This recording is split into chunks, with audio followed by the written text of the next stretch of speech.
उत्तर प्रदेश सरकार में मंत्री दानिश आज़ाद साहब हमारे साथ बातचीत के लिए मौजूद हैं। तमाम मुद्दों पर आज हम इनसे बात करेंगे, गुफ्तगू करेंगे। सर, अखिलेश यादव का 2 दिवसीय दौरा है तेलंगाना का। केसीआर से मुलाकात करने के लिए जा रहे हैं। एक फ्रंट तैयार हो रहा है। क्या लगता है भारतीय जनता पार्टी को कितना इससे फ़ायदा होगा कि नुकसान होगा? इस मीटिंगों को आप किस तरह से देख रहे हैं? देखिए, अखिलेश यादव जी को पहले उत्तर प्रदेश में अपनी ज़मीन तलाशनी चाहिए। उत्तर प्रदेश में अपना जनाधार, अपना विश्वास खो चुके समाजवादी पार्टी के नेतागण देश के अलग अलग जगहों पर जाकर अपनी ज़मीन तलाश रहे हैं। उनको भी इस मुहिम में भी उनको विफलता हासिल होगी, क्योंकि 2024 में देश की जनता ने मोदी सरकार को फिर से चुनने का मन बना लिया है। आप देखिए, लगातार जहां भी लोकसभा के उपचुनाव हुए, उस उपचुनाव में भी जो परिणाम है वो भारतीय जनता पार्टी के पक्ष में, मोदी सरकार की नीतियों के पक्ष में रहा। और आगामी 2024 में जनता के विश्वास पे, जनता के आशीर्वाद से फिर से भारतीय जनता पार्टी चुनाव लड़ेगी और मोदी सरकार पे पूरा विश्वास करते हुए 24 में फिर से जनता मोदी सरकार बनाने का काम करेगी। और तमाम विपक्षी दल वो चाहे कितनी भी कोशिश कर ले, जनता जानती है कि विपक्ष का एजेंडा केवल किसी तरीके से सत्ता की कुर्सी हासिल करना है, क्योंकि विपक्ष का एजेंडा ये है कि वो सत्ता हासिल करके अपने निजी स्वार्थ को पूरा करे। लेकिन आज मोदी सरकार के रूप में हमारे देश की जनता को एक ऐसी सरकार मिली है जो आम जनमानस की सरकार है। सही मायनों में जनता के विकास को, जनता के तरक्की को, देश की उन्नति को सुनिश्चित करना मोदी सरकार की जो मिशन है, इसमें जनता का विश्वास और जनता का आशीर्वाद है। और विपक्ष अपने तमाम एजेंडे में, तमाम हथकंडे में फेल साबित होगा। एक सवाल ये था कि जो पुरानी पेंशन बहाली को लेकर कर्मचारी अब आंदोलन करने की कह रहे हैं कि 21 तारीख से हम लोग आंदोलन करेंगे। उसमें केंद्रीय कर्मचारी भी शामिल हैं, राज्य कर्मचारी भी शामिल हैं। तो ये इनका किस तरह से समस्याओं का निराकरण करेगी सरकार? इसके बारे में भी कुछ विचार किया है आप लोगों ने? देखिए, हमारी केंद्र की मोदी सरकार और प्रदेश की योगी सरकार पूरी संजीदगी से कर्मचारियों के हित के लिए, उनके बेहतर भविष्य के लिए, उनको अच्छी से अच्छी सुविधाएं देने के लिए काम कर रही है। लगातार हम सबके साथ संवाद करके क्या अच्छा, क्या बेहतर हो सकता है, इस दिशा में आगे बढ़ रहे हैं। कर्मचारी भी हमारे समाज का एक अहम अंग है जो सरकारी तंत्र चलाते हैं, और हम सब मिलकर कर्मचारियों के भलाई के लिए हमेशा, योगी सरकार हो चाहे मोदी सरकार, उसने काम किया है। आने वाले दिनों में भी हम ज़्यादा अच्छा, ज़्यादा बेहतर क्या हो सकता है, ये संवाद करते हुए इस दिशा में आगे बढ़ेंगे। कांग्रेस के नेता आरोप बहुत लगा रहे हैं आप लोगों पे। जहाँ जहाँ कांग्रेस शासित राज्य हैं वहाँ पे पुरानी पेंशन को बहाल कर दिया गया है। खाली जो भारतीय जनता पार्टी के जहाँ पे सरकारें हैं वहाँ पे इस तरह की कोई कार्रवाई नहीं की गई है। क्या कहेंगे इसको लेकर, उनके आरोपों को लेकर? देखिए, कांग्रेस पार्टी जनता के बीच में अपना विश्वास खो चुकी है। विश्वास खो चुकी कांग्रेस पार्टी, उनके नेता राहुल गांधी जी लगातार जो है अपने विश्वास को पुनः हासिल करने के लिए इधर उधर भटक रहे हैं। लेकिन जनता ने जब उन्हें मौका दिया था तो उनका शासनकाल सब जानता है कि भ्रष्टाचार से किस तरीके से लिप्त था। इसीलिए जनता ने उन्हें हटाकर मोदी सरकार को चुना।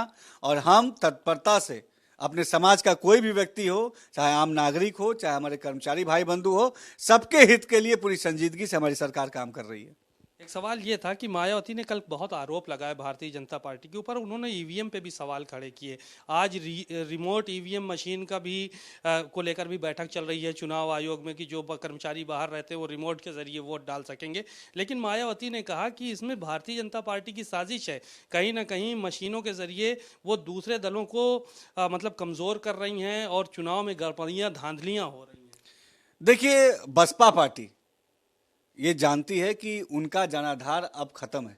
2022 का परिणाम देख लीजिए, या लोकसभा का परिणाम देख लीजिए, या अभी जो हाल ही में विधानसभा के उपचुनाव हुए, लोकसभा के उपचुनाव हुए, हर चुनाव में बसपा को आम जनता ने नकारा है। और जनता ने जो नकारा है, तो बसपा इसका ठीकरा ईवीएम पे फोड़ती है। जब जब विपक्ष हारता है वो सीधा आरोप ईवीएम पे लगाता है, क्योंकि विपक्ष ये जानता है कि जनता ने उन्हें रिजेक्ट कर दिया है। जनता ने योगी सरकार और मोदी सरकार के विकास के मॉडल को चुना है, और 24 का इलेक्शन आने वाला है। इसीलिए अभी से विपक्ष के, चाहे बसपा हो चाहे सपा हो, वो इस तरीके का माहौल बना रही है ताकि भविष्य में जब वो फिर से वो हार का सामना करे तो उंगली ईवीएम पे उठाए। लेकिन जनता जानती है कि वो ईवीएम की तरफ नहीं, अपनी नाकामियों की तरफ उंगली उठा रहे हैं, और उन्हीं नाकामियों की वजह से जनता ने उन्हें रिजेक्ट किया और हमें चुना। एक सवाल ये था कि उन्होंने एक बात और कही मायावती ने कल प्रेस कॉन्फ्रेंस करके, वो काफ़ी भारतीय जनता पार्टी पे आक्रामक नजर आई। दूसरी चीज़ उन्होंने कहा कि अब किसी भी चुनाव में वो गठबंधन किसी भी दल से नहीं करेंगे क्योंकि एक्सपीरियंस बहुत ख़राब रहा।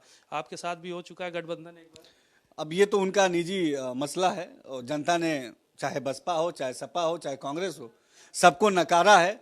सबने सब तरीके के एक्सपेरिमेंट करके देख लिए। आप 17 में देखिए कि सपा ने कांग्रेस के साथ गठबंधन किया, 19 में सपा ने जो है बसपा के साथ गठबंधन किया। जब सारे फार्मूले विपक्ष के आज फेल है, और वो फेल इसलिए हैं कि हमारी मोदी सरकार और योगी सरकार ये ईमानदारी से जनता के विकास को सुनिश्चित करने वाली सरकार है, और विपक्ष का केवल एकमात्र एजेंडा है कि किसी भी तरीके से वो सत्ता को हासिल कर ले, ताकि वो सत्ता का दुरुपयोग करके अपना राजनीतिक स्वार्थ पूरा करे। ये विपक्षी दल जो हमेशा, जैसे सपा हो या बसपा हो, आपस में हमेशा एक दूसरे को उंगलियां उठाते थे, लेकिन सत्ता के लालच में दोनों एक हो गए। लेकिन फिर भी जनता का विश्वास वो हासिल नहीं कर पाए। वो इसलिए नहीं हासिल कर पाए कि जनता का विश्वास, जनता का साथ और जनता का आशीर्वाद ये डबल इंजन की सरकार यानी मोदी जी की सरकार और योगी जी की सरकार के साथ है। इन्वेस्टर समिट को लेकर भी सवाल खड़े किए गए कल मायावती की तरफ से, अखिलेश यादव की तरफ से, कि ये सिर्फ ढोंग ढकोसला जो है वो भारतीय जनता पार्टी कर रही है, सिर्फ पैसे की बर्बादी कर रही है, इन्वेस्टमेंट पहले हुआ नहीं और तमाम इन्वेस्टर समिट हुई, इन सब बातों की भी चर्चा हुई। देखिए, विपक्ष घबराया हुआ है, हताश और बेरोजगार विपक्ष के पास आज कोई मुद्दा नहीं है। वो उत्तर प्रदेश को तरक्की की तरफ आगे बढ़ते हुए नहीं देख सकते। जब उनके पास सरकार थी 2007 से लेकर 12 तक, 2012 से लेकर 17 तक, बसपा और सपा के पास, उन्होंने उत्तर प्रदेश के तरक्की के लिए कोई भी धरातल पर ठोस कदम नहीं उठाए। उनके शासनकाल में केवल भ्रष्टाचार हुआ, अपराध को पोषित किया उन्होंने, और उत्तर प्रदेश को हमेशा विकास से कोसों दूर रखा। लेकिन आज योगी सरकार के नेतृत्व में उत्तर प्रदेश उत्तम प्रदेश बनने की राह पर तेजी से आगे बढ़ रहा है, और इसी बात से विपक्ष चिंतित है, क्योंकि जनता भी का साथ भी आज भारतीय जनता पार्टी के साथ है, योगी सरकार के साथ है, और घबराया हुआ विपक्ष इस तरीके के बेबुनियाद आरोप लगाकर जनता का ध्यान भटकाना चाहता है। लेकिन ये पब्लिक सब जानती है कि विपक्ष इस तरह की बयानबाजी केवल अपनी खोई हुई राजनीतिक जमीन को पाने के लिए कर रहा है। जनता के विकास से, प्रदेश के विकास से विपक्ष को कोई सरोकार नहीं है। लेकिन योगी सरकार इस ग्लोबल इन्वेस्टर समिट के माध्यम से, अपने कार्यों के माध्यम से अपने समाज की, उत्तर प्रदेश की सेवा को पूरी ईमानदारी से और तत्परता से कर रही है। एक आखिरी सवाल ये था कि आज भारतीय जनता पार्टी की एक बड़ी बैठक चल रही है दिल्ली में, राष्ट्रीय कार्यकारिणी की बैठक है, मोदी जी भी उसमें हिस्सा ले रहे हैं। 2024 की तैयारियों के लिए जो है ये बैठक चल रही है, यही माना जाए? देखिए, भारतीय जनता पार्टी हमेशा पूरी सजगता से, तत्परता से समाज की सेवा के लिए काम करती है। भारतीय जनता पार्टी के कार्यकर्ता, पदाधिकारी जनता के बीच में रह के जनता के विकास के लिए काम करते हैं। समय समय पे हमारी बैठकें होती हैं कि किस तरीके से हम अपने संगठन के काम को, समाज की सेवा के काम को और बेहतर कैसे कर सकें। उसी तरह की एक बैठक आज दिल्ली में हो रही है। निश्चित तौर पे ऐसी बड़ी बैठक के बाद हम आने वाले समय में कैसे और बेहतर समाज की सेवा करें, इस दिशा में आगे बढ़ते हैं। इस बैठक के बाद निश्चित तौर पे हम और तत्परता से और सजगता से समाज की सेवा के लिए लगेंगे। शुक्रिया। दानिश आज़ाद अंसारी साहब को सुना आपने कि उन्होंने अपनी तमाम बातों को बहुत ही बेबाकी के साथ रखा और साफ तौर पर यही कहा कि ये जो बड़ी बैठकें भारतीय जनता पार्टी में हो रही हैं, इसके बाद हम तेज़ी के साथ जनता के मुद्दों को और तेज़ी से उठाएंगे और समाज के हित के लिए काम करेंगे। कैमरामैन आशीष के साथ सीमाब नकवी, भारत समाचार, लखनऊ।